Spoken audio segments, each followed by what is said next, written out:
right, guys, what's going on? Welcome in. So first things first, this is going to be a phone video. When I film with the camera and the whole setup, it typically takes a long time to actually get uploaded to YouTube.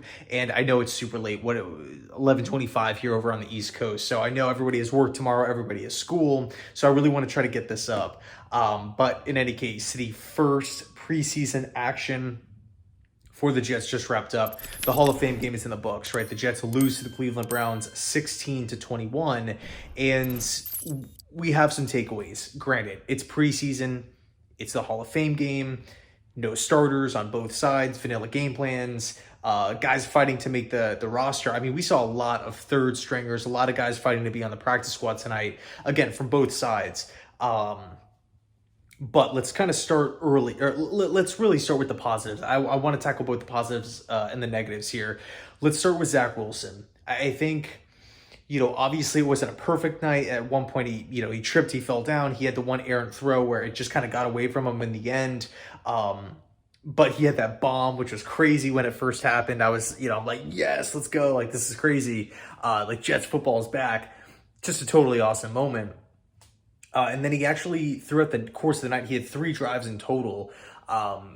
One was a 3-and-out. The last drive was a 4-play drive, and the middle was a 6-play. So we didn't get to see a ton of Zach Wilson, and also those aren't all throws too. So I believe Zach on the day was 3 of 5.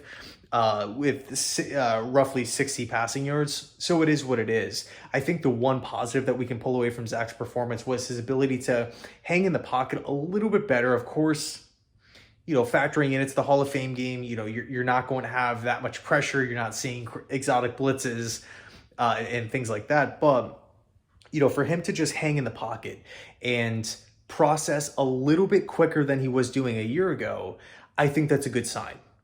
I do think that's a good sign. He also looked a bit bigger. I don't know if it was because of the sleeveless look, but I think at the end of the day, everybody knows Zach has the arm strength. Everybody knows that he has the playmaking ability, right? Whether you love him or you hate him, he does possess that. He has that quickness, that agile nature, if you will. It's just the consistency. That's really the biggest question mark for me, right? We have the bomb, but then a couple plays later, he has a guy open and he just airmails it. Just too much velocity on the football. So it's just, ironing out the wrinkles and just getting more consistent, less ups and downs, more just, not necessarily neutral play, but, just getting consistent, knowing what we're going to get from Zach Wilson. I think that's been the biggest issue with Zach so far. But I mean, we could have walked away from tonight saying, man, Zach had 3 picks. We're not in that spot. He had a splash play. I can live with it. Just continue to build. Joint practices next week with the Carolina Panthers. Got a couple more preseason games left. Continue to build. Take the positives and move forward with them. Look at the negatives. Understand what went wrong. He had that tipped pass too.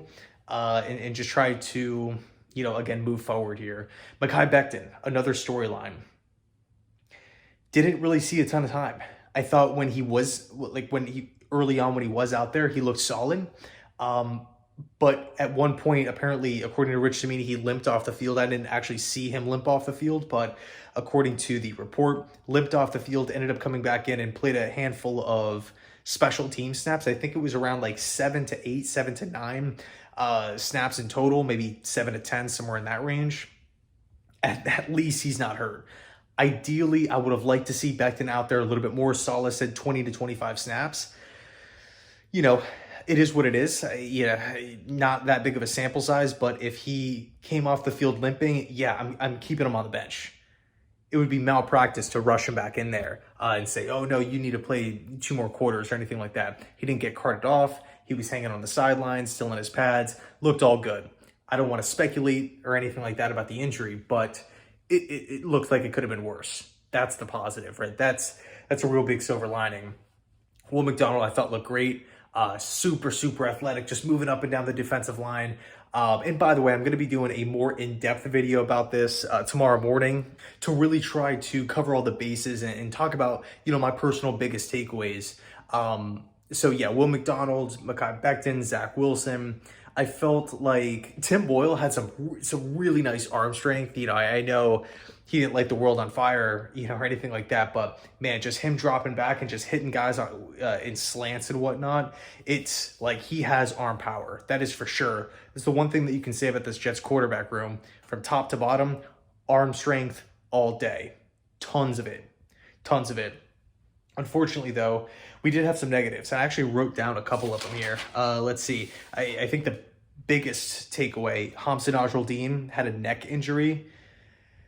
So hopefully all's good there. That was unfortunate. He actually got hurt early on. I believe it was on the first drive of the game, which is obviously horrible. Penalties. And it is what it is.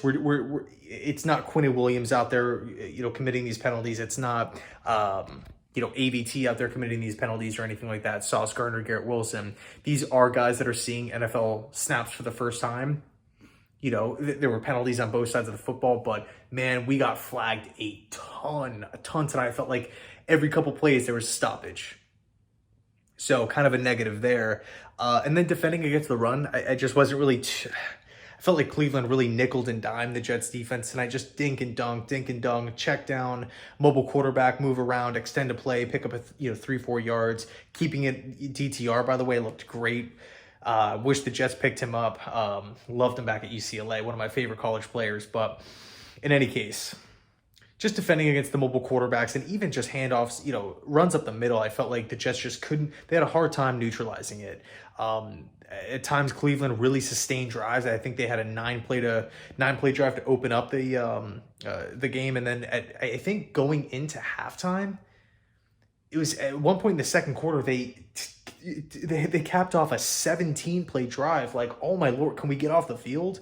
So we had some positives. We had some negatives. I'm trying to think of some more positives quickly off the top of my head. Jamie Sherwood, I thought looked pretty solid. Got some time out there. Joe Tippmann had a lot of snaps.